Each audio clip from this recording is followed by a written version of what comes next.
One. Hello, grade 12 college English. Just wanted to put a video up explaining a couple different ways in which you can upload your oral presentation that we talked about yesterday, that's due tomorrow at midnight to the web. By all means, you can come in and do the presentation in front of me. Now I'm in Picton Wednesday, Thursday. So if you want to do it in front of me, you can come in on Friday, no big deal. Actually, Friday's PA day, so you can come in on the following Monday. But if you want to upload it to the web, I'm going to give you a couple different options here. The options that I'm giving you, the first two are they're easy, but they're limited in some things you can do. The third option that I'm going to give you, I think, is the best option. Okay, so what you're going to do is, the first option is quite easy. You simply go to the short story Dropbox, which is here. And it takes you here. What you're going to do is there is a record video application embedded in D2L in the Dropbox. You can simply click record video here, and you can literally do your presentation right here. So you're going to record webcam video. The only thing is you cannot click in and out of different browsers. So in other words, if this quote was my creative, I couldn't just do this and you see the quote and then click back to me. I would have to maybe print this out and bring it in and actually literally show you that this is my creative here, and you could kind of talk about it and use it in your video. So what we do is you would come down here and you would hit start recording or hit new recording. You'll see another limitation is only 3 minutes. So if you feel your presentation is going to be more than 3 minutes, you might have to upload 2 videos, which is fine.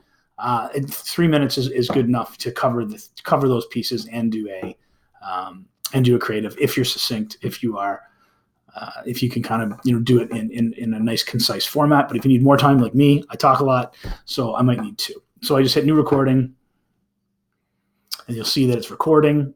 Okay, you're going to do the full 3 minutes or how much you need. I'm going to stop it right here, and then recording. And then you're going to hit add. Okay, I'm just going to pause it. So it's been added. You can give it a title. My theme presentation, click, and then you simply add it. And you can see it goes back to the original screen, and you're simply going to hit submit. Okay, and then your video is added. Now, that is one way to do it. Again, it's a bit limited in terms of time and limited in terms of what you can do. You can't click on other browsers, but it is quite an easy solution.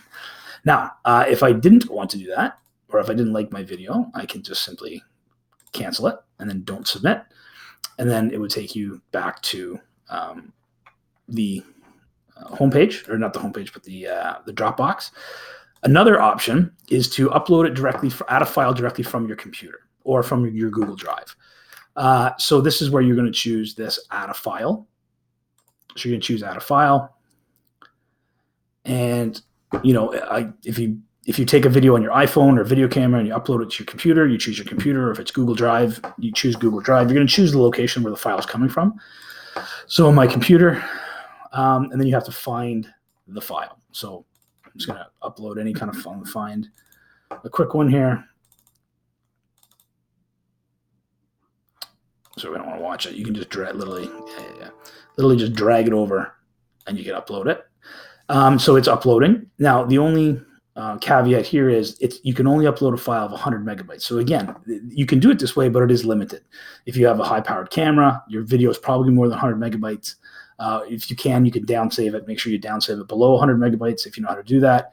But if you don't know how to do that, then 100 megabytes might be a little too much for you, right? So I'm just going to pause this up.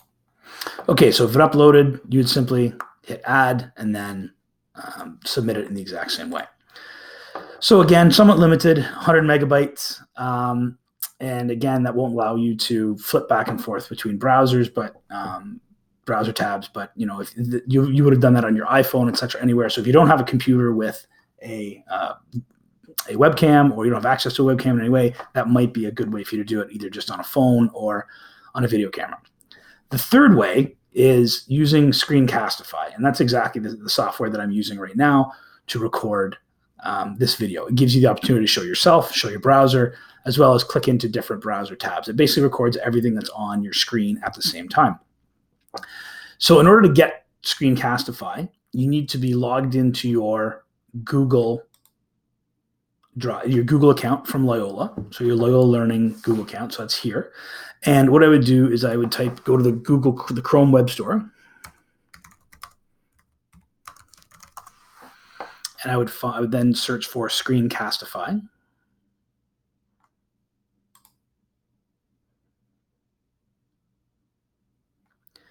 You're going to then search up Screencastify and then add it to your application.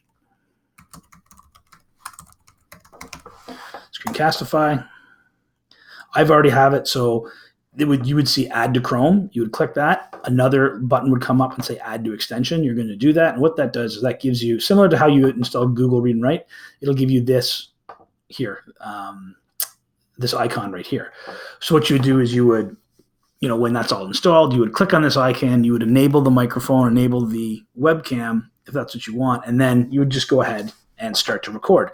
It gives you a number of different options. You can simply click on that. You can at any time, pause, redo, delete something, kind of thing.